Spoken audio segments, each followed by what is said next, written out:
ప్రభునందు ప్రియమైన దేవుని బిడ్డారా, పరిశుద్ధ బైబిల్ గ్రంథము నుంచి యోహాను సువార్త 14వ అధ్యాయము మొదటి 3 వచనాలు ఈరోజు ధ్యాన భాగాన్ని ధ్యానిద్దాం. వాక్యం దొరకదు, కరువైపోత తొందరలో, దొరికినప్పుడే రెడీ చేసుకుందాం. బాగా విందాం. చెవిగలవాడు వినుడుగాక. చెవిగలవాడు ఏం చేయాలా? వినుడుగాక. మీ హృదయమును కలవరపడనీయకుడి. మీ హృదయమును కలవరపడనీయకుడి. దేవుని యందు విశ్వాసముంచుచున్నారు. దేవుని యందు విశ్వాసముంచుచున్నారు. నా యందును విశ్వాసముంచుడి. నా యందును విశ్వాసముంచుడి. నా తండ్రి ఇంట అనేక నివాసములు కలవు. నా తండ్రి ఇంట అనేక నివాసములు కలవు. లేని ఎడల మరి ఎంతనా? కొంచెం లేని ఎడల మీతో చెప్పుదును. నేను మీతో చెప్పుదును. మీకు స్థలం సిద్ధపరచ వెళ్ళుచున్నాను. నేను వెళ్ళి మీకు స్థలం సిద్ధపరిచిన ఎడల నేను వెళ్ళి మీకు స్థలం సిద్ధపరిచిన ఎడల నేను ఉండే స్థలములో మీరును ఉండులాగున మరలా వచ్చి నా యుద్ధ ఉండుటకు మిమ్మును తీసుకొని పోవుదును. ఎంత మంచి మాట! ఒక చిన్న పిల్లలకు చెప్పినట్టు చెప్తున్నాడు. మన అమ్మోళ్ళు పొలానికి పోయేటప్పుడు, ప్రయాణం పోయేటప్పుడు ఏడుస్తూ ఉంటాం మనం. నాయన వద్దులేరా, ఎండలు ఎక్కువ ఉన్నాయి, ఊరికే పొలంలో నిలవలు లేవు ఎండకని చెప్పి తల్లిదండ్రులు చెప్పినా వినాం. నేనొచ్చా అని ఏడ్చాం. వెళ్ళేటప్పుడు ఏం చెప్తారు? మనం వచ్చేటప్పుడు నీకు స్వీట్లు తీసుకొస్తలే, మైసూర్ పాలు తెస్తలే, నీకు జిలేబీ తీసుకొస్తలే, లడ్లు తెస్తలే అంటే సరే అయితే వెళ్తాను. సరే, మా అమ్మ ఏం చేస్తుంది? ఇప్పుడు పొలానికి పోయి వచ్చొచ్చా స్వీట్లు తెస్తానని చెప్పింది అని ధైర్యంగా పోయి రాకు మమ్మీ, సంతోషంగా పోయి రాకు పొలానికి, వచ్చొచ్చా మాత్రం లడ్లు మర్చిపోవాకమ్మా అంటాం. వచ్చొచ్చా లడ్లు మాత్రం మర్చిపోవాకమ్మా అంటాం. పిల్లలకి అదొక ఆనందం. నేను వెళ్తాను పొలానికి, మళ్ళా వస్తాను, వచ్చేటప్పుడు నీకు లడ్లు తెస్తానని చెప్తే తల్లి చెప్పింది కాబట్టి పిల్లలు ఏం చేస్తారు? మా అమ్మ పొలానికి పోయి వచ్చేటప్పుడు తెస్తానని ఎదురు చూస్తారు. యేసు ప్రభు కూడా అదే చెప్తున్నాడు ఇక్కడ. Let not your heart be trouble. మీ హృదయమును కలవరా పడనీయకుడి. Peace I leave with you, my peace I give with you. శాంతిని మీకు ఇస్తాను, నా శాంతిని నేను మీకు ఇస్తాను. నా తండ్రి ఇంట అనేక నివాసాలు కలవు. లేని నేను మీతో చెప్పుదును. మీకు స్థలము సిద్ధపరచ వెళ్ళుచున్నాను. నేను వెళ్ళి మీకు స్థలము సిద్ధపరిచిన ఎడల నేను స్థలములో మీరును ఉండలాగున మరలా వచ్చి నా యుద్ధం ఉండుటకు మిమ్మల్ని తీసుకొని భయపడగాకండి. నేను వెళ్తున్నా. పరలోకపు తండ్రి నాకు అప్పగించిన పని నేను పూర్తి చేశా. నువ్వు శిలువ వేయబడి మరణించమన్నాడు, మరణించా. చనిపోమన్నాడు, చనిపోయా. సమాధి చేయమన్నాడు, సమాధి చేయబడ్డా. 3వ దినాన లేచా. 40 రోజులు అనేకులు కనపడ్డాను. ఇక నేను వెళ్ళవలసిన సమయం ఆసన్నమైంది. నేను వెళ్ళి మీకు స్థలాన్ని సిద్ధం చేస్తాను, పరలోకములో నివాసాలు సిద్ధం చేస్తాను, మీరుండడానికి గదులు ఏర్పాటు చేస్తాను, మీకు ఆనందాన్ని ఇచ్చే స్వర్గాన్ని నేను తయారు చేయడానికి వెళ్తున్నాను. భయపడగాకండి. నేను మరలా పుడతానని పుట్టాడు, మరణిస్తానని మరణించాడు, తిరిగి లేస్తానని లేచాడు.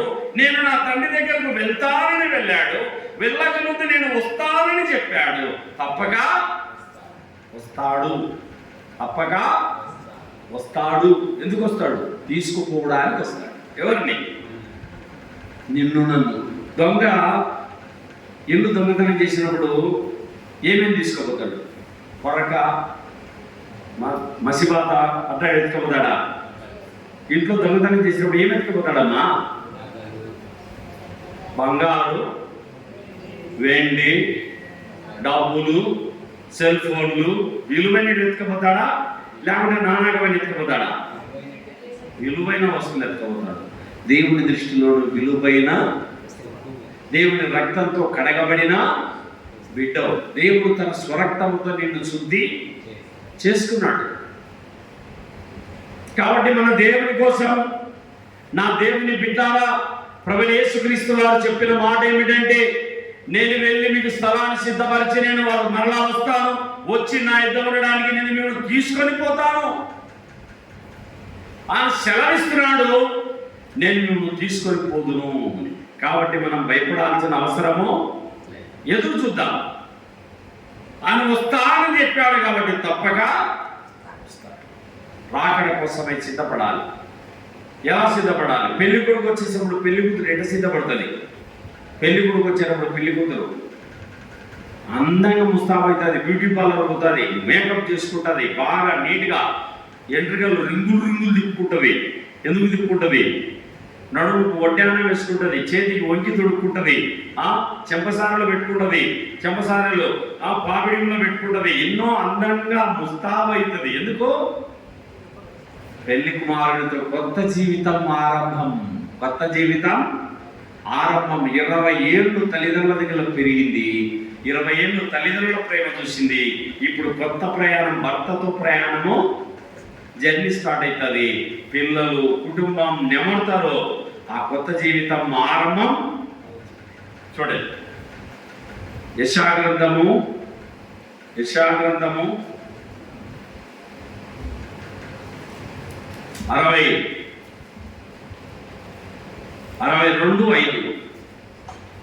గ్రంథము 62:5. ఎవరు కన్యకను వరించి పెళ్లి చేసుకున్నట్టు నీ కుమారుడు నిన్ను వరించి పెళ్లి చేసుకునేదారు. పెళ్లి కుమారుడు పెళ్లి కూతురును చూసి సంతోషించినట్లు నీ దేవుడు నిన్ను గురించి. పెళ్లి కుమారుడు పెళ్లి కుమార్తెను చూసి ఏం చేస్తాడట? సంతోషించినట్లు. ఆనందం. పెళ్లి కొడుకు కూడా పెళ్లి కూతురు చూస్తే చక్కని వారిని దేవుడిచ్చినాడని. పెళ్లి కుమారుడు పెళ్లి కుమార్తెను చూసి సంతోషించినట్టు నీ దేవుడు నిన్ను గురించి ఆయన వస్తున్నాడు. ఇదిగో నేను త్వరగా వచ్చుచున్నాను, వానికి నేను చొప్పున జీవించుటకు నా యొక్క సిద్ధముగా. ఇదిగో నేను త్వరగా వచ్చుచున్నాను. నీతిమంతునిగానే అపవిత్రునిగానే ఉండని. వాని క్రియలు చొప్పున జీతము.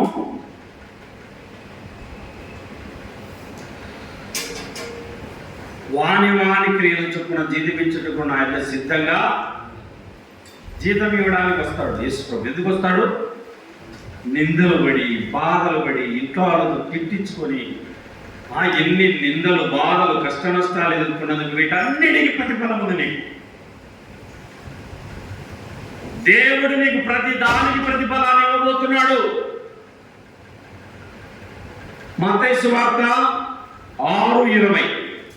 మత్తయి 6:20. పరలోకమందు మీ కొరకు ధనమును కూర్చుకొనుడి.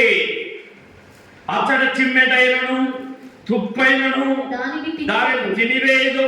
దొంగలు కన్నము వేసి దొంగలరు. నీ ధనమెక్కడ నుండును? పరలోకమందు మీరు ధనము కూర్చుకొనుడి. ఎక్కడ కూర్చుకోవాలి ఇప్పుడు ధనాన్ని? ఎక్కడ కూర్చుకోవాలి? పరలోకములో ధనాన్ని కూర్చుకోవాలి. నువ్వు దేవునికి దశమ భాగం ఇస్తే ఎక్కడ కూర్చుకున్నట్టు?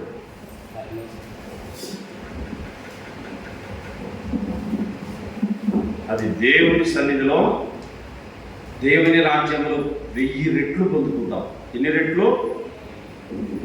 రెట్లమ్మా? 1000 రెట్లు. దేవునికి ఏం చేస్తావో అవన్నిటికి 1000 రెట్లు పొందుకుంటావు. ఎవరైనా ఆకలి కొన్నారు, అన్నం పెట్టినావు, దానికి 1000 రెట్లు ప్రతిఫలం. బట్టలు లేకుండా బాధపడుతున్నారు, ఒక బట్టలు 2 బట్టలు ఇచ్చినావు, వాళ్ళు నీట్గా తొడుక్కొని థ్యాంక్స్ అమ్మా అని చెప్పినారు. ఇవన్నీ పరలోకంలో ధనం కూర్చుకోవడం. లేని వారికి బట్టలు, లేని వారికి బట్టలు, తిండి లేని వారికి తిండి, దాహంగా ఉన్నప్పుడు నీరు ఇవ్వడం, హాస్పిటల్లో ఉన్న వాళ్ళకు బ్రెడ్ ప్యాకెట్ ఇచ్చి, ఫ్రూట్స్ ఇచ్చి, వాళ్ళని పరామర్శించి ధైర్యంగా ఉంటూ భయపడాకని చెప్పడం, పరామర్శించడం, ప్రేమించడం. క్రీస్తు ప్రేమను మనం చాటాలి. ఒట్టి మాటలు కాదు. కంటి ముందరంటే సహోదరుని ప్రేమించలేని మనం కనబడిన దేవుని ఎలా ప్రేమిస్తాం?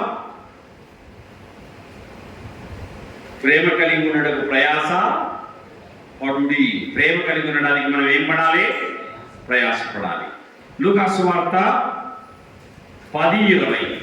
లూకా 10వ అధ్యాయము 20వ వచనము. లూకా 10వ అధ్యాయము 20వ వచనము. ఆయనను దయ్యములు మీకు లోబడుచున్నావని సంతోషింపగా మీ పేర్లు పరలోకమందు రాయబడి ఉన్నవని సంతోషించుడని వారితో చెప్పాను. ఈ మాట నాకు ఎంత సంతోషాన్ని కలిగిస్తుంది. ఒక ఆడ మనిషికి మొగదయం పట్టింది. బాగా వినండి. ఒక ఆడ మనిషికి ఏదైం పట్టింది? మొగదయం. నేను పోతా ఉన్నా, పరిచయకి వెళ్తా ఉంటే కింద పడి నురుగు కాల్చుకుంటా ఉంది. నురుగు కాల్చుకుంటా ఉంది. ఏమి అక్కడ ఇట్లా పడిపోయింది, లేపండి అని అక్కడ ఉన్న వాళ్ళందరికీ లేపి ఈమెలో దయ్యం ఉందన్నా. ఏముంది? ఈమెలో దయ్యం ఉందన్నా. సరే మందిరాన్ని తీసుకురండి, ప్రార్థన చేద్దామని మందిరాన్ని తీసుకొచ్చి ప్రార్థన చేస్తే ఆ దయ్యం ఏమంటుంది? నేను ఈ వ్యక్తిని తీసుకొని పోతా, నేను ఈమెను తీసుకొని సైతాన్, అవి కావు, అవి జరగవుక. నువ్వు వచ్చింది ఎక్కడికి వచ్చినావు? భూమి ఆకాశాలు కలిగి చేసిన దేవుడి సన్నిధిలో ఉన్నావు. సర్వశక్తి గల దేవుడు నిన్ను ఆరణ అగ్నిగుండంలో పడేయగలిగిన వెళ్ళిపో అని చెప్తే దయ్యము సరే నేను పోతాను అని చెప్తా ఉంది. కానీ పొయ్యే ముందర ఏమడిగిందో తెలుసా? ఒక బీడి తెప్పించి తాగిపోతాను. ఏమంటుంది దయ్యం? ఆడ మనిషికి ఏ దయ్యం పట్టింది? మగదయ్యం. ఆవలించున్న వాళ్ళందరికీ వందనాలు. ఎంత చెప్పినా మైకు పెట్టి అరుస్తనే కానీ ఆవలించన్నారు. గాలి చల్లగాలి కదా.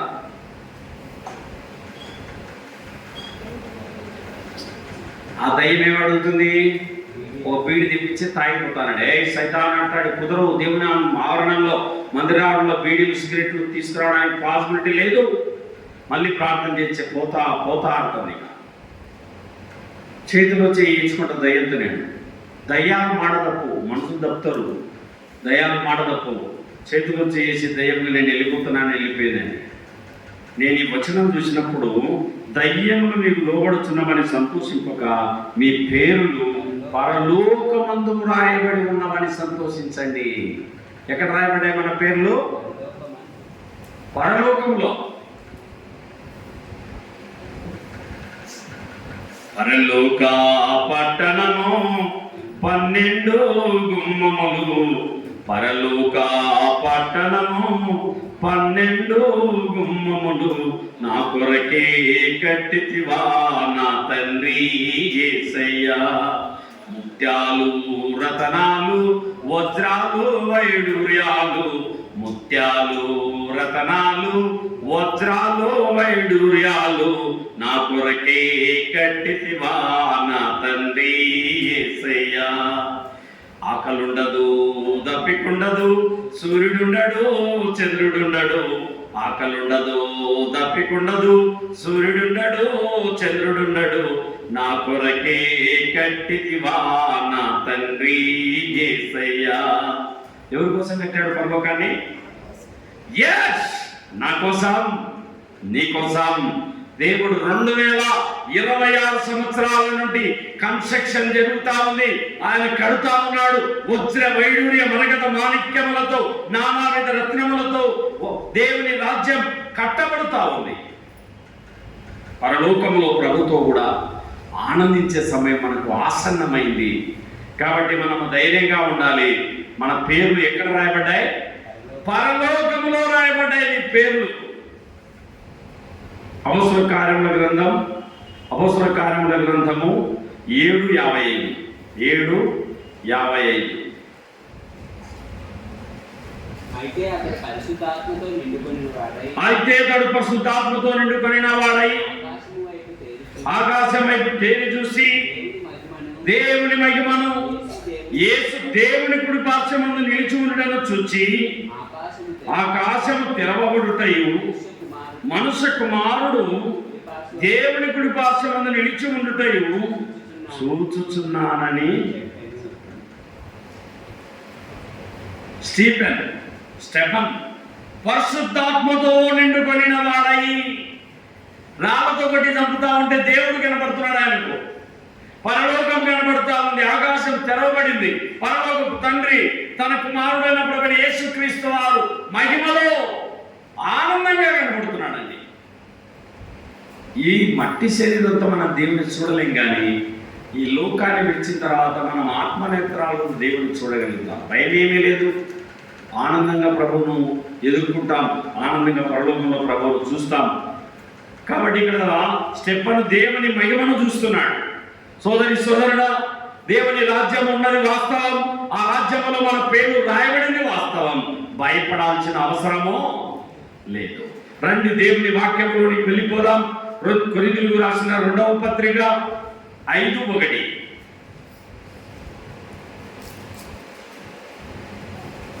పౌలు కొరింథీయులకు రాసిన 2వ పత్రిక 5వ అధ్యాయం 1వ వచనము. భూమి మీద మన గుడారమైన ఈ నివాసము శిథిలమైపోయినను చేతి పని గాక దేవుని చేత కట్టబడినదియు నిత్యమైనదియు నేను నివాసము పరలోకమందు మనకున్నదని. మనసులు కట్టిన కట్టడాలు పడిపోతాయట. ఎన్ని ఉంటాయి? ఆంధ్రేయ బ్రదర్ నిద్రపోతాడా? నిద్రపోలే కదా.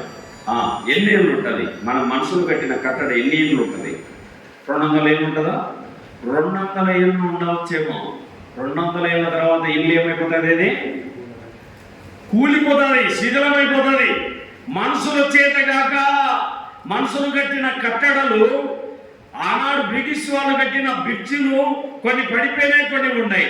మనుషులు కట్టిన కట్టడలు మనం రోడ్లు వేస్తూ ఉంటారు, కొన్నాళ్ళు ఉంటే మళ్ళీ గుంతలు పడిపోతాయి. ఇల్లు కట్టే కొన్నాళ్ళు అందంగా ఉంటే తర్వాత నెరలిచ్చాయి. మనుషులు కట్టిన కట్టడలు శిథిలమైపోతాయంట.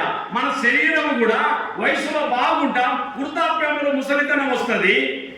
ఈ శరీరంలో కూడా మార్పులు వస్తాయి. ఇది కూడా మట్టిలో మట్టి అయిపోతుంది, ఇది కూడా శిథిలమై మనుషుల చేత కాక దేవుని చేత కట్టబడినది. దేవుని రాజ్యంలో పరలోకములో నీ కోసం ఒక ఇల్లు కట్టబడతా ఉంది. అది మనుషులు కట్టిన కట్టడమో, మనుషుల చేత కాక చేతి పని కాక దేవుని చేత కట్టబడినది నిత్యమైనది. నిత్యమైనది అంటే ఎల్లప్పుడూ ఉంటుంది. ఇక ఒక్కసారి నీకు పరలోకంలో ఇల్లు ఇచ్చినాడంటే దేవుడు, అది ఎల్లకాలం ఉంటుంది. ఒక ధనవంతురాలు, ఓ పేదరాలు, ఇద్దరు చర్చికి పోతున్నారు. ఈ పేదరాలు కసు కొట్టుకుంటా, బోగులు కడుక్కుంటా సువార్త చెప్పింది. అమ్మా, పరలోకానికి పోవాలంటే యేసుప్రభుని నమ్ముకోవాలమ్మా. యేసుప్రభు 2000 సంవత్సరాల కిందట భూలోకానికి వచ్చాడమ్మా. ఆయన మన పాపముల నిమిత్తమై మృతి పొందాడమ్మా. మన నిమిత్తమై చనిపోయి సమాధి చేయబడ్డాడమ్మా. ఆ దేవుని నమ్ముకుంటే పరలోకం కలుగుతుందమ్మా. పరలోకం అంటే ఏంటి అని అడిగింది ఆమె ధనవంతురాలు. ఏమని అడిగిందమ్మా? పరలోకం అంటే ఏంటంటే ఇది భూలోకమమ్మా. మనం ఉన్నది భూలోకము. భూమి కింద యమలోకం ఉంది. భూమి కింద ఏ లోకం ఉంది? యమలోకం, నరకం, పాతాళం, అగ్నిగుండం ఉంది. భూమి కింద ఉన్నదాన్ని యమలోకం అంటారు, నరకలోకం అంటారు. భూమి పైన ఒక లోకం ఉందమ్మా, అది పరలోకము. అయితే అక్కడికి పోవాలంటే నేనేం చేయాలి అని అడిగిందామె. యేసు ప్రభువును నమ్ముకోవాలి. పరలోకానికి పోవాలంటే ఏం చేయాలా? యేసు ప్రభువును నమ్ముకోవాలి. నమ్ముకుంది ఈమె. యేసు ప్రభు అని నోటితో ఒప్పుకొని హృదయంలో విశ్వసించింది, మారు మనసు పొందింది. కారులో చచ్చిపోతుంది. ఈ పని మనిషి నడుచుకుంటా పోతుంది. ఆమె కారులో వచ్చింది, కానగలేచింది. ఈమె కాలినడిగిన పోతుంది, వచ్చిన జీతమంతా కానగ పెట్టలేచింది. ఇద్దరు వృద్ధాప్యంలోకి వచ్చారు. మొట్టమొదటి ధనవంతురాలు చనిపోయింది. మొట్టమొదటి ఎవరు చనిపోయినారు? ధనవంతురాలు చనిపోయింది. చనిపోయిన తర్వాత దేవదూతలు వచ్చినారు. దేవదూతలు వచ్చి ఈమెను తీసుకుపోయినారు. ఎందుకు? ఈమె మారు మనసు పొందింది, బాప్తిస్మం పొందింది, పళ్ళలో చేయి వేస్తుంది, దేవుని ఆదివారం నిష్టగా మందిరానికి నడుస్తూ ఉంది. 6 దినాలు పని చేసుకుంటుంది వ్యాపారము, 7వ రోజు మందిరానికి నిష్టగా వస్తూ ఉంది. కాబట్టి ధనవంతురాన్ని తీసుకుపోవడానికి దేవదూతలు వచ్చినారు. మనం చనిపోయినప్పుడు ఇద్దరు వస్తారు. వచ్చే దేవదూతలను వచ్చారు, లేకుంటే దయ్యాల దూతలు వచ్చాయి. నమ్మనులను తీసుకుపోవడానికి దయ్యాలు వచ్చాయి. యేసు ప్రభువుని నమ్మని వాళ్ళని తీసుకుపోవడానికి దయ్యాలు వచ్చాయి. యేసు ప్రభువుని నమ్మిన వాళ్ళని తీసుకుపోవడానికి ఎవరు వచ్చారు? దేవదూతలు వచ్చారు. అబ్రాహాము రొమ్మున లాజరు చనిపోయినప్పుడు దేవదూతల చేత అతడు కొనిపోబడను.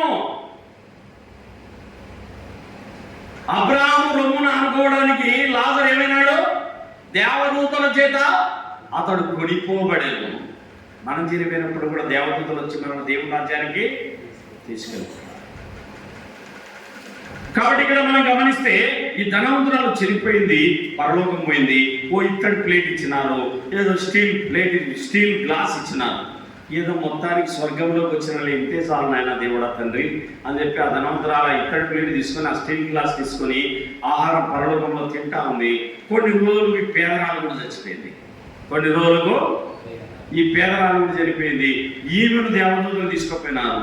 ఆమెకు ఈమె చిన్న రూమ్ ఇచ్చినారు ధనవంతురాలి. ఆమెకు పెద్ద బంగ్లా కట్టినారు. ఆమెకు ఎందుకో తెలుసా? నెలసరి జీతం నాకు ఎందుకబ్బా, దేవునికే ఇస్తాను కానకబిడ్డలు వేసేసింది అని. పరలోకంలో ధనం కూర్చుకుంది, దేవుని రాజ్యంలో ధనాన్ని సమకూర్చుకుంది. భూలోకంలో ధనాన్ని కూర్స్తే చెమ్మెట దొంగలు కన్నం వేస్తారని చెప్తున్నాడు దేవుడు. పరలోకంలో ధనాన్ని కూర్చుకుంది. ఈ పేదరాలు జీవనం అంతా తీసుకొచ్చి కానకబిడ్డలో ప్రభు పరిచర్య, మందిర అవసరాలు ఉంటాయని దేవుని సన్నిధిలో సహాయము చేసింది. ఇద్దరు కొనుక్కోబడ్డారు పరలోకంలో. ఆమెకు బంగారు ప్లేట్ ఇచ్చినారు పని మనిషికి. ఏ ప్లేట్ ఇచ్చినారు?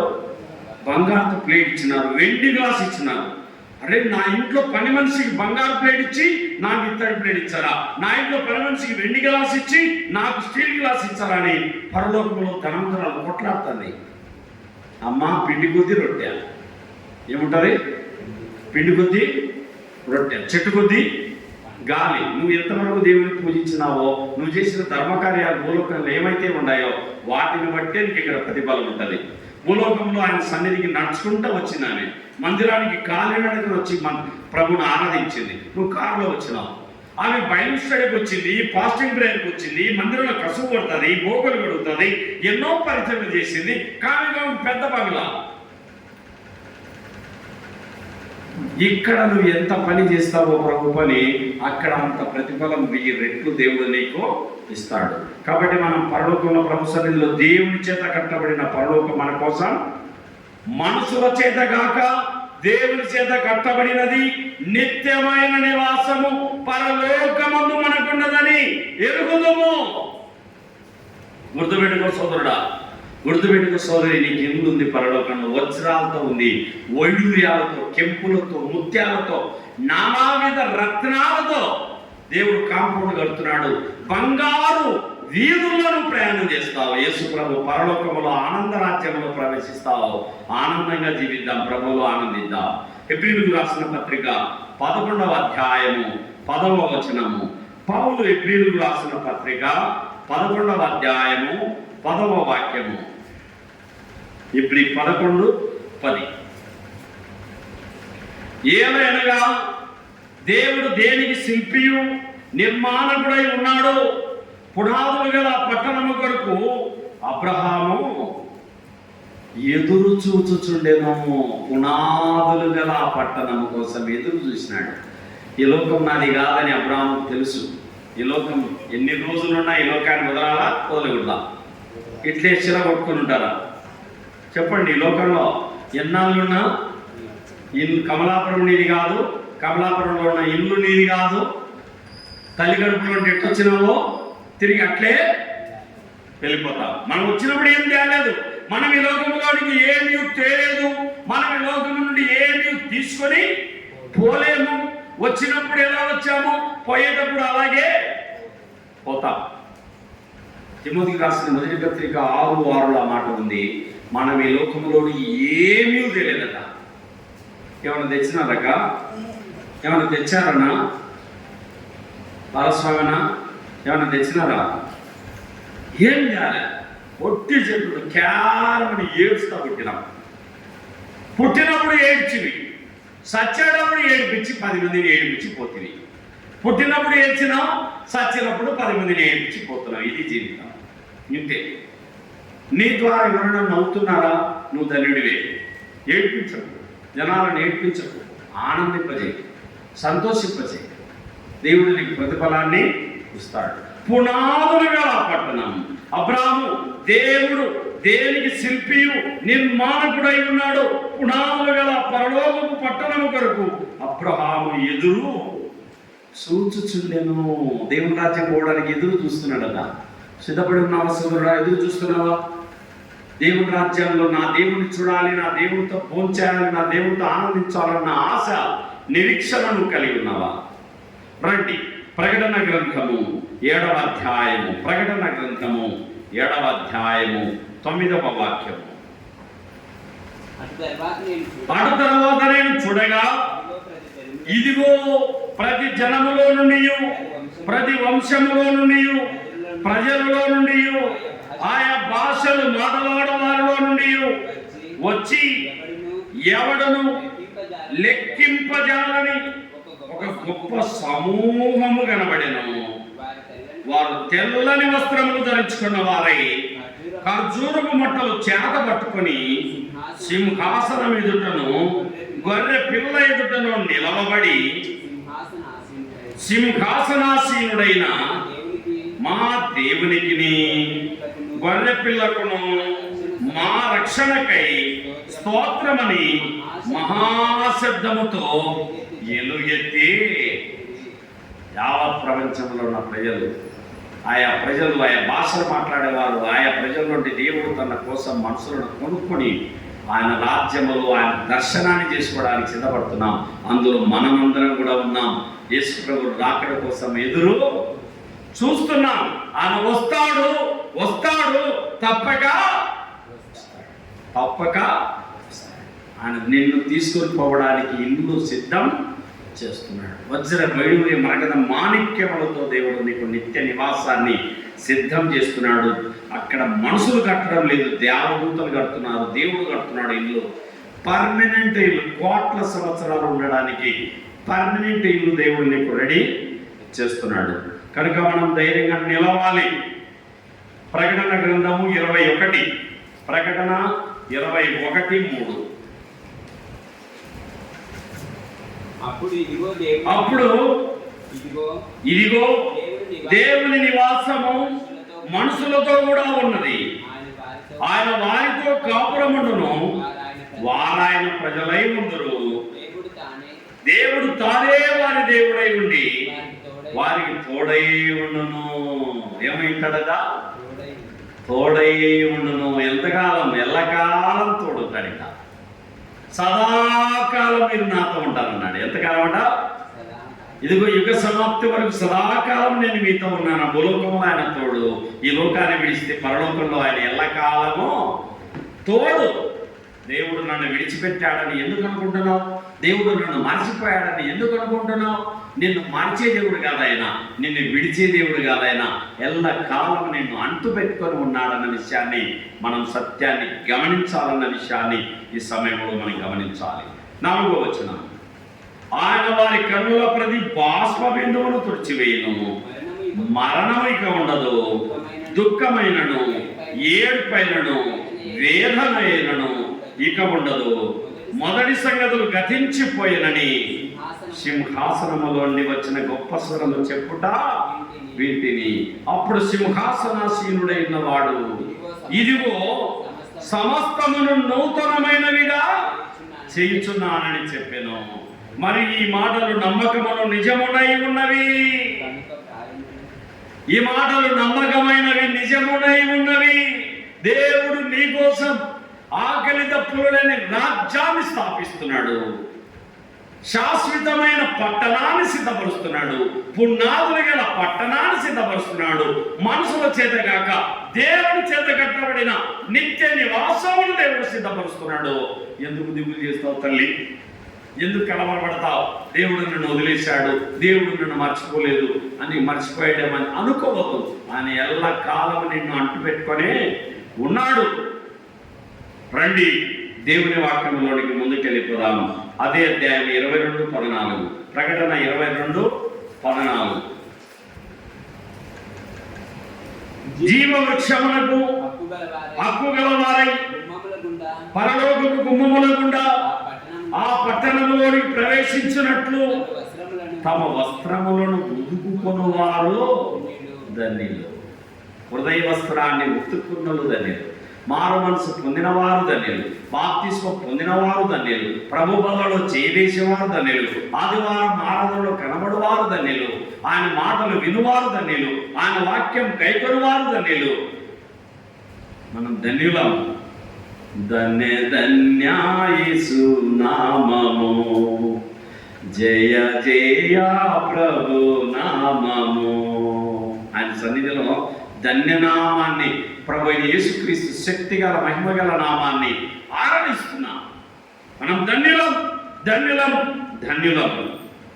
కనుక మన దేవుని గొప్పతనాన్ని మనము జ్ఞాపకము చేసుకోవాలి. అయితే ఏంటి, నేను ప్రభు కోసం ఇన్ని బాధలు పడుతున్నా కదా భూలోకంలో, మా వాళ్ళు ఎంతమంది వద్దంటే నా నిష్టగా వస్తున్నాను కదా, నాకు ఏమిస్తాడు యేసయ్య?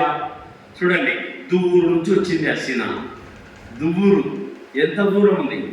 మనం రామ్నగర్ నుంచి, ఇక్కడ నుంచి దగ్గర నుంచి, ఇంద్రమ్మగానం నుంచి, ఆ నుంచి వచ్చినాం. మళ్ళీ దువ్వూరు నుంచి వచ్చినాడు హసీనా షరీఫ్.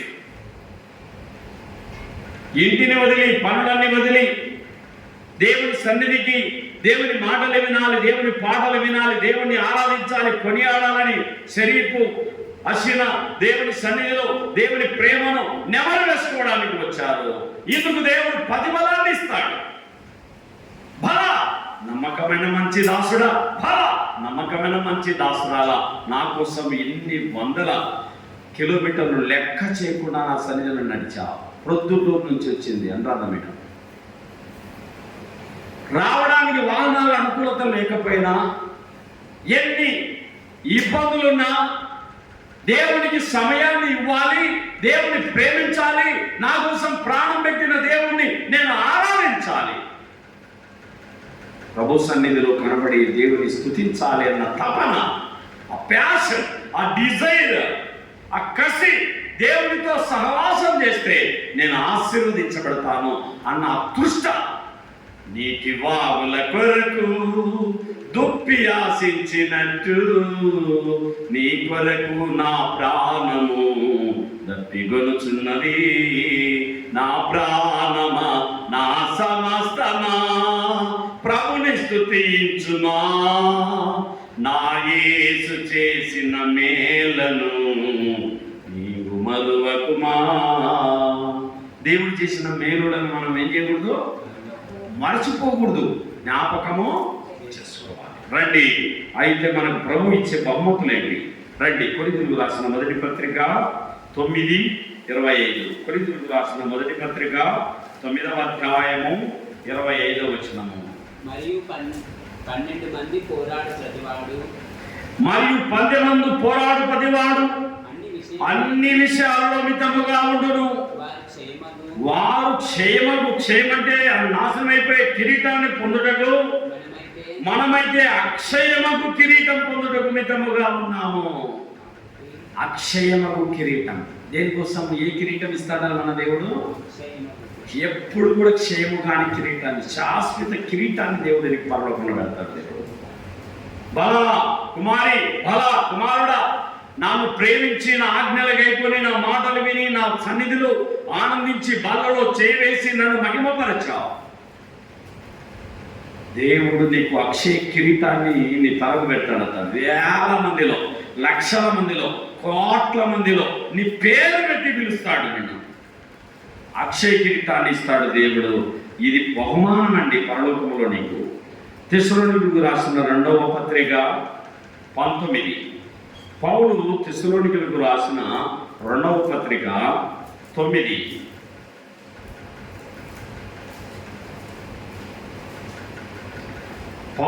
పౌలు కొరింథీయులకు రాసిన 2వ పత్రిక 19:20. 19:20. మొదటి పత్రిక 19:20. 2:19:20. ఏమైనా మా నిరీక్షణను, తెస్సలోనికీయులకు రాసిన మొదటి పత్రిక 2:19:20. ఏమైనా మా నిరీక్షణను, ఆనందమైనను, అతిశయ కిరీటమైనను ఏది? మన ప్రభు అయిన యేసు యొక్క రాకడ సమయమున ఆయన ఎదుట మీరే కదా నిశ్చయముగా మీరే మా మహిమయు ఆనందమునై ఉన్నారు. నా కిరీటం ఎవరు? మా సేవకురాలి కిరీటము, నా కిరీటం ఎవరు? మీరే. నేను మీకోసం మీ ఇంటి చుట్టూ తిరిగి మీ వ్యాధులు, బాధలు, కష్టములు అన్నింటిలో మీ బాధలు ఆలకించి మీకోసం ప్రార్థన చేసి మీకు సుఖాల్లో దుఃఖాల్లో తోడై మిమ్మల్ని ధైర్యపరిచి బలపరిచినందుకు మిమ్మల్ని అందరి నిమిత్తం దేవుడు నాకు కిరీటం ఇస్తాడట. ఒక ఆత్మను నువ్వు తెచ్చినావు, ఒక ఆత్మను కష్టపడి నువ్వు ఆ ఆత్మను నడిపించినావు. ఆ ఆత్మను నువ్వు తెచ్చినందుకు దేవుడు నీకు కిరీటాన్ని ఇస్తాడట. ఒక ఆత్మ నిమిత్తం నువ్వు ప్రయాసపడితే ఆ వ్యక్తికి కానుక ఇచ్చి, ఆ వ్యక్తికి దారి ఖర్చుకి ఇచ్చి, ఆ వ్యక్తిని చర్చికి రెడీ చేసుకొని తీసుకొచ్చి మందిరంలో కూర్చోబెడితే దేవుడు ఒక ఆత్మను అగ్నిగుండంను దాటిస్తే దేవుడు నీకు కిరీటాన్ని ఇస్తాడు. వారే మీరే నా అక్షయం, మీరే నా ఆనందం, మీరే నా కిరీటం అవును అంటున్నాడు దేవుని ప్రజలతో. ఇంకేమంటున్నాడు చూడండి, అక్కడే ఫిలిప్పీ 4:1. ఫిలిప్పీ 4:1. పౌలు ఫిలిప్పీలకు రాసిన పత్రిక 4వ అధ్యాయము 1-2. కావున నేను అపేక్షించు నా ప్రియ సహోదరులారా, నా ఆనందమును నా కిరీటమై ఉన్న నా ప్రియులారా, ఇట్లు ప్రభునందు స్థిరులై ఉండుడి. ప్రభునందు ఏక మనసు గలవారై ఉండుడని యువోదియాను సుంటికేసును బతిమాలు కొడుచున్నాను. ఎంత మంచిగా నా అతిశయము, నా ఆనందము, నా కిరీటం మీరే. ఒక ఆత్మను ప్రభు సన్నిధికి తెస్తే ఆ ఆత్మను బట్టి దేవుడు నీకేమిస్తాడు? కిరీటాన్ని అమరుస్తాడని దేవుని వాక్యంలో మనం స్పష్టంగా చూస్తా ఉన్నాం. తిమోతికి రాసిన 2వ పత్రిక 4:8. పౌలు తిమోతికి రాసిన 2వ పత్రిక 4:8. ఇక మీదట నా కొరకు నీతి కిరీటం ఉంచబడి ఉన్నది. 7-8 చూద్దాం. మంచి పోరాటం పోరాడి తిని నా పరుగు కడముట్టించి తిని విశ్వాసము కాపాడుకుంటుని ఇక మీదట నా కొరకు నీతి కిరీటం ఉంచబడి ఉన్నది. ఆ దినమందు నీతి గల న్యాయాధిపతి అయిన ప్రభువు అది నాకు మాత్రమే కాకుండా తన ప్రత్యక్షతను అపేక్షించు వారికి అందరికీ అనుగ్రహించును. పౌలు నా విశ్వాసమును కాపాడుకుంటుంది. విశ్వాసాన్ని ఏం చేయాలి? పానికి సందేహం పెడితే తీసుకొని నాటుకొని అంతా ఒకటే లేనద్దు. వందనాలండి, నాకు అవసరం లేదు. చెప్పగలుగుతావా మాట? నేను దేవుని బిడ్డనండి, జీవం గల దేవుని రక్తంతోనే కలగబడ్డాను, దేవుని సొత్తుగా, దేవుని జనాంగముగా నేను ఏర్పాటు చేయబడ్డాను. నేను వాటిలో పాలిపప్పులు నాకు అవసరమో. లోకములో ఉన్న పద్ధతులు, లోక ఆచారాలు వాటికి దూరంగా జీవిస్తే దేవుడు నీకు ప్రతిఫలం, ఆనందం, అక్షయమైన కిరీటాన్ని దేవుడు నీకు ధరింపజేస్తాడు. దేవునికి ఆనందాన్ని కలిగించే జీవితాన్ని, మంచి పోరాటం పోరాడాలి, విశ్వాసాన్ని కాపాడుకోవాలి. ఎవరున్నారులే సేవకులు లేడు కదా అని చెప్పి రాజీపడకూడదు. పెళ్ళిళ్ళు పూజలు చేస్తారు, పెళ్లి కొడుకును పెళ్లి కూతుర్ని. తప్పో. నువ్వు దేవుని బిడ్డ బయట మనసును పూజిస్తే ఎట్లా? అలాంటివి చేయకో. నేను దేవుని బిడ్డను, నాకు అట్లాంటి వద్దు అని చెప్పి చెప్పు. పానికేం పాలేదన్న తీయగుందన్న తెచ్చి తాగుతావన్నా తెచ్చునా అంటాను ఒక ఆమె, దేవుని బిడ్డ. ఆమె తాగడం కాకుండా ఏమా, ఆమె తాగడం కాకుండా అక్కడ నాకు కూడా తెచ్చిచ్చదట. వందనాలు తల్లి, చాలా దండాలని. మనము లోకములో ఉన్నటువంటి వాటికి వేరుగా ప్రత్యేకముగా మనం బ్రతకాలి. చీకటికి వెలుగు పొత్తు లేదు, క్రీస్తునికి బెలియాలతో సంబంధం లేదు, విశ్వాసకి అవిశ్వాసకి పాలు లేదు, క్రీస్తునికి బెలియాలతో సంబంధం లేదు. మనము జీవము గల దేవుని ఆలయమై ఉన్నాము. కాబట్టి లోకాచారాలు, లోక పద్ధతులకు మనం ఎట్టుండాలి? భిన్నంగా, ప్రత్యేకంగా మనం బ్రతకాలి. అప్పుడే మనకు కిరీటాన్ని దేవుడు ధరింప చేస్తాడు. మంచి పోరాటం పోరాడి తిని నా పరుగు కడముట్టించి తిని నా విశ్వాసము కాపాడుకుంటుని. ఇంకేమంటున్నాడు? ఇక మీదట నా కొరకు నీతి కిరీటం ఉంచబడి ఉంది. ఏ కిరీటం ఇది? నీతి కిరీటం. అక్షయ కిరీటం, మొదటి కిరీటం ఏంటమ్మా? అక్షయ కిరీటం. 2 అతిశయ కిరీటం. 2 ఆనంద కిరీటం. 3 నీతి కిరీటం. 4వ కిరీటాన్ని చూద్దాం. యాకోబు 1:12. యాకోబు 1:12. 4వ కిరీటం ఏంటి? యాకోబు 1:12. శోధన సహించువాడు ధన్యుడు, అతడు శోధనకు నిలిచిన వాడై ప్రభువు తన్ను ప్రేమించు వారికి వాగ్దానం చేసిన జీవ కిరీటము పొందును. శోధన తట్టుకుంటే ఏ కిరీటం ఇచ్చాడు? జీవ కిరీటం ఇస్తాడు. శోధన తట్టుకోవాలి. ఏం శోధన? శరీరంలో ఏదైనా బాధ, అదే శోధన. అది కడుపు నొప్పా, కంటి నొప్పా, చెవి నొప్పా, ముక్కు నొప్పా, ఏదో ఒకటి దాన్ని శరీరంలో ఏదైనా బలహీనతంటే దాన్ని బట్టి దేవునికి బాధపడద్దు, దేవుని మీద నొప్పి చేసుకోవద్దు, ఆయాసపడద్దు. దేవుని పైన ముళ్ళు గుచ్చుకున్నప్పుడు అమ్మా అంటాం, కష్టం వచ్చినప్పుడు ప్రభా. పౌరులు జబ్బు కళ్ళు, నిత్యం పుసులు తొడతా ఉంటాయి కళ్ళు. ఎందుకు? దేవుని చూసినాడు ఆయన. తమస్కు మార్గాన్ని వెళ్తూ వెళ్తూ దేవుడు చూసినాడు. ఆ నిత్యం ఆ పుసులు కళ్ళు వాసన, నీ శాసన. పౌరుల మీద, పౌరుల దగ్గర ఏ వాసన? నీ శాసన. ఆయన గారి గలతీయులు దేవదూత వలె ప్రభు అయిన యేసుక్రీస్తు వలె తెచ్చుకున్నారంట. అన్నా పౌలన్నా, అన్నా పౌలన్నా, నా కన్ను పెట్టుకున్నా, నా కన్ను పెట్టుకున్నా అని కన్నులు కూడా ఇచ్చేస్తామన్నారట.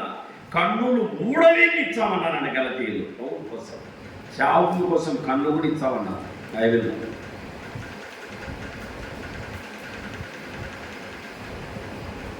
శోధన సహించాలి. శరీరంలో ఏదైనా బలహీనత ఉంది, ఈ శరీరంలో ఉన్నంత వరకే కదా తట్టుకో. దాని శోధనను తట్టుకో, ఓర్చుకో. అందును బట్టి కూడా దేవా బలం దయచేయి. ఇప్పుడు నా కుమారుడా, క్రీస్తేసును కృపచేతను బలవంతుడవు, ఏనాటి కృప అన్నాడు తీసుకో. ప్రభా, ఈ రోజుకి నాకు ఈ రోగం పైన బాధను తట్టుకునే శక్తిని దయచే కృప అని అడుగు. ఏదైనా బలహీనత ఉంటే బాధపడద్దు. దానికి ఏదన్నా మార్గం, అపాయం ఉందంటే ఉపాయం ఉంటుంది, బీగం ఉంటే తాళం ఉంటుంది, అది రోగం ఉంటే దానికి మాత్ర ఉంటుంది. దాన్ని తీసుకొని ఆ టయానికి అనకూడదు. దాన్ని ఆయుర్వేదం తీసుకోండి, హోమియోపతి తీసుకోండి, ఇంగ్లీష్ మందులు వద్దు. అది ఒక రోగం తీసేసి కొత్త రోగాన్ని కొత్తగా కొనుక్కొని వస్తాయి. ఏదైనా బలహీనత నీలో ఉంటే శోధనగా దాన్ని తీసుకొని నాకే రావాలన్నా ఇక్కడ నొప్పి, నాకే ఉండాలన్నా ఈ తలనొప్పి, నాకే రావాలన్నా ఈ బలహీనత అని బాధపడద్దు. శోధన సహించువాడు ధన్యుడు.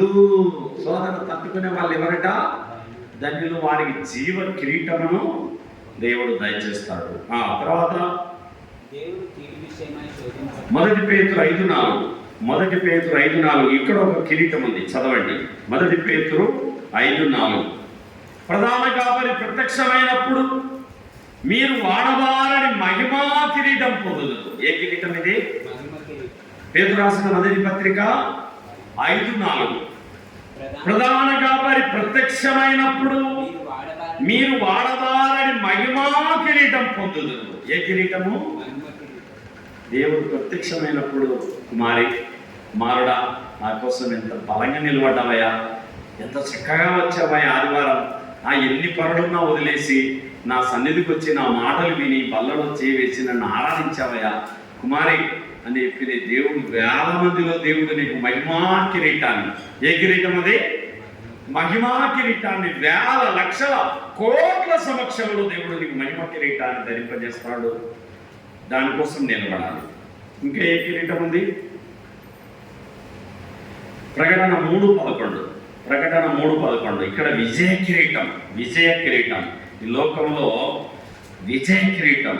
నేను త్వరగా వచ్చుచున్నాను, ఎవడు నుండి కిరీటం అపాలయపడినట్టు నీకు కలిగిన దానిని గట్టిగా, నీ విశ్వాసాన్ని గట్టిగా పట్టుకుంటే ఈ లోకాన్ని జయిస్తే, సిగరెట్ జయించలేక, తావుడు జయించలేక, కోపాన్ని జయించలేక ఉన్నావా, దాన్ని ఏడు, ఉపవాసం ఉండు, ప్రార్థన చేసుకో. ప్రభా, ఈ కోపం తీసేయి, సిగరెట్ తీసేయి, సినిమా తీసేయి, ఈ బలహీనతలు తీసేయి. అయ్యా, నన్ను పాపం పైన విజయం దయచేయి, నీ పునరుత్థాన శక్తిని దయచేయి, నన్ను బలపరచు తండ్రి.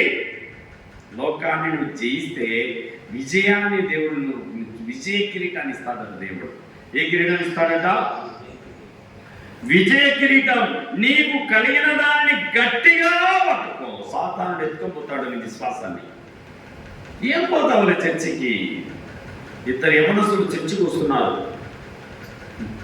ఒక బ్రిడ్జి మీద వస్తున్నారు. ఇద్దరు చర్చికి పోదామని ఫిక్స్ అయిపోయినారు. మందిరానికి పోవాలా అధికారం, ఎన్ని పనులున్నా అనుకున్నారు. కానీ వచ్చేటప్పుడు చేపలు చెంగని ఎగురుతున్నాయి నదిలో. ఏమవుతున్నాయమ్మా? చేపలు చెంగని ఎగురుతున్నాయి. ఒకరి నిర్ణయం మారిపోయింది. ఎవరైనా నీ వారం నాన్నరా. ముందు రోజు వారంలో ఏం చెప్పినాడు షరీఫు? చర్చికి పోదాం అన్నాడు. వారం అంతా చర్చికి పోదాం, యాదవారం ఎన్ని పనులున్నా సరే పోవాల్సింది అన్నాడు. కానీ నది కాడికి వచ్చేసరికి ఏమైపోయినాడు షరీఫు? చేపలు చెంగని ఉంటా ఉంటే నిర్ణయం మార్చుకుని బోరా అన్నాడు. అని ఒకరిని బోరా అన్నాడు. ఈయన నేను చేపలు పట్టుకుని ఆగిపోయినాడు. ఆడ వాడు చేపలు పట్టుకుందామని లుంగి పదేసి చేపలు పట్టుకుంటే ఒక్కటి దొరకలే. ఎందుకు? వాడు మందిరానికి పోకుండా ఏం చేస్తున్నాడు? చేపలు పట్టుకోవడానికి దిగినాడు నీళ్ళల్లో. ఒక్క ముళ్ళ జల్ల కానీ, ఒక బూదమట్ట కానీ, ఒక పక్కె కానీ, ఒక కొట్టె ముక్కు కానీ, ఒక ముళ్ళ జల్ల కానీ ఏది దొరకలే. వాడు అనుకుంటున్నాడు చేపలు పడతా. వాడే మేలు చర్చికి పోయా, ప్రార్థన, పాటలు, వాక్యము బాగా ఏంటంటాడని వాడు నదిలో ఉన్నాడు. మనసంతా ఏడండి? చర్చిలో ఉంది. వీని మనసంతా ఏడండి? వీడు చర్చిలో కూర్చున్నాడు కానీ, చప్పట్లు పడుతున్నాడు కానీ, వానికి ఎన్ని ముళ్ళ జల్లు దొరికినాయో, ఎన్ని బురదబట్టలు దొరికినాయో, ఎన్ని కొట్టె ముక్కలు దొరికినాయో, వాడి పని బాగుంది. నేను కూడా వచ్చే ఆదివారం వచ్చింటే బాగుండు, ఈ ఆదివారం చేపలు పట్టుకుంటే సరిపోవు, ఈరోజు బాగా మసాలా పట్టించుకొని చేపలు ఎంచుకొని తిందును, బాగా ఎంత పని చేసుకుని చర్చికి వచ్చాను. వీని మనసంతా చేపలు పట్టే వానికి ఆడుంది, వాని మనసంతా చర్చిలో ఉంది. వీళ్ళిద్దరు ఇట్లా ఎవరు గొప్పలు? చేపలు పట్టేవాడు గొప్పడు. వాడు ఆడుండగానే వాళ్ళ మనసు చర్చిలో ఉంది. నీ మనసు ఎట్లుందమ్మా? అన్న వదిలితే చాలు, చికెన్ తెచ్చుకున్నాక బాగా నీట్గా మసాలా పట్టించి తిందామంటే అన్న ఇచ్చేటట్లేడే. కొద్దిగా కొద్ది నా మీద కోపం ఉందా లేదా? కొట్టాలనుకుంటున్నారు కదా లోపల. అన్న పులిపిడి దిగి కిందికి వచ్చి కొట్టాలని అనుకున్నారా లేదా? దేవుని వాక్యం దొరకని రోజులు రాబోతున్నాయి కాబట్టి మీకు బాగా దేవుని రాజ్యం కోసం మీరు సిద్ధపడాలని మిమ్మల్ని సిద్ధపరిచే పనులు నేనున్నా. నేను దేవుని కోసం ఎన్ని దెబ్బలు తినడానికైనా రెడీ, దేవుని కోసం ఎన్ని ఎదుర్కోవడానికి రెడీ. ప్రకటన 4:10 ముగించుకుందాం. ప్రకటన గ్రంథం 4:10. ఆ 29 పెద్దలు సింహాసనమునందు ఆసీనుడైన వాని ఎదుట సాగిలపడి యుగయుగములు జీవించుచున్న వానికి నమస్కారం చేయించు. ప్రభువా, మా దేవా, నీవు సమస్తమును సృష్టించితివి, నీ చిత్తమును బట్టి అవి ఉండెను, దానిని బట్టి సృష్టింపబడేను కనుక నీవే మహిమ, ఘనత, ప్రభావములు పొందకూడవని చెప్పుచు తమ కిరీటములను ఆ సింహాసనం ఎదుట స్వర్ణ కిరీటం. ఈ కిరీటం ఏ కిరీటం? స్వర్ణ కిరీటాన్ని యేసుప్రభు పాదాల దగ్గర వేస్తున్నారండి. జీవ కిరీటం, అక్షయ కిరీటం, మహిమా కిరీటం, విజయ కిరీటం, స్వర్ణ కిరీటం. ఇన్ని కిరీటాలు ఉంటాయినా పరలోకంలో ఉంటుంది ఒక్క. ఎస్, ఇన్ని కిరీటాలు నీ కోసమే రెడీ చేసినాడు దేవుడు. ఎన్ని కిరీటాలమ్మా? 5 రకాల కిరీటాలు. 1 అక్షయ కిరీటం, పలకండి. అక్షయ కిరీటం. 2 నీతి కిరీటం. 2 నీతి కిరీటం. 3 జీవ కిరీటం. 4 విజయ కిరీటం. 4 విజయ కిరీటం. 5 స్వర్ణ కిరీటం. 6 మహిమా కిరీటం. ఇన్ని కిరీటాలు నీ తల మీద పెడతా. ఒక కిరీటం పెట్టి, 2వ కిరీటం పెట్టి, 3వ కిరీటం పెట్టి, 4 పెట్టి, వేల మందిలో ఎంత ఘనత నీకు. ఆహా ప్రభువా, నన్ను ఎంత ప్రేమతో నన్ను ప్రేమించి రక్షించడమే కాకుండా నీ కోసం నిలబడినందుకు నాకు ఇన్ని కిరీటాలు ఇచ్చావా దేవా, నీ కృతజ్ఞతలని పరలోకంలో కూడా నువ్వు ఆనందిస్తావు. లోకంలో శ్రమలు వస్తాయి, తట్టుకో. నెత్తినాక పేర్లు ఉంటాయి, ముక్కున్నాక పర్షం ఉంటుంది, పొలమున్నా కలుపు ఉంటుంది, మనిషి నాకు కష్టాలు వస్తాయి. ధైర్యంగా నిలబడు. దేవుడు శక్తిని ఇస్తాడు. అపాయం ఉంటే ఉపాయం ఉంటుంది, బీగం ఉంటే తాళం ఉంటుంది. ఆ శక్తిని మన దేవుని అడుగు. దేవుడే మనల్ని బలపరుస్తాడు, దేవుడే మనల్ని ధైర్యపరుస్తాడు, దేవుడే మనల్ని ఆశీర్వదించి ముందుకు తీసుకెళ్తాడు. ప్రభు తన మాటలు దీవించుగాక.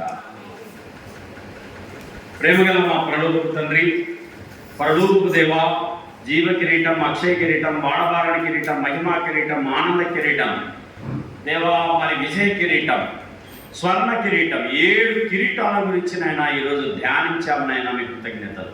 పరలోకంలోనైనా నిత్య నివాసాలు మా కోసం సిద్ధం చేస్తున్నందుకు మీకు కృతజ్ఞతలు. నీవు వచ్చినా సరే, మేము ఈ లోకం విడిచినా సరే, నిత్య రాజ్యములో, ఆనంద రాజ్యంలో, పరలోకంలో నీ ప్రక్కన కూర్చొని భోజనం చేసే భాగ్యం ఇచ్చినందుకు నీ కృతజ్ఞతలు. దేవా, నీ రాజ్యంలో వజ్ర వైడూర్య మరకత మాణిక్యాలతో మనుషుల చేత కాక దేవుని చేత కట్టబడినటువంటి రాజ్యంలో దేవా మేము నివాసం చేసే భాగ్యము మాకు ఇచ్చినందుకు నీకు స్తోత్రాలు. నీవిచ్చిన రక్షణ, నీవిచ్చినటువంటి నిత్య విమోచన, కాపుదల, శాశ్వతమైన నీ ప్రేమను బట్టి మీకు కృతజ్ఞతలు నాయనా. దేవా, ఇంత గొప్ప రక్షణ, నిరీక్షణ మాకు ఇచ్చినందుకు నీకు కృతజ్ఞతలు చెల్లిస్తున్నాం. ఈ శోధన సహించాలి, బాధలు సహించాలి, నిందలు సహించాలి, కష్టాలు సహించాలి, దానిలో నిన్ను మహిమపరచాలి. అట్టి కృపను మాకు దయచేసినందుకు మీకు కృతజ్ఞతలు చెల్లిస్తున్నాం.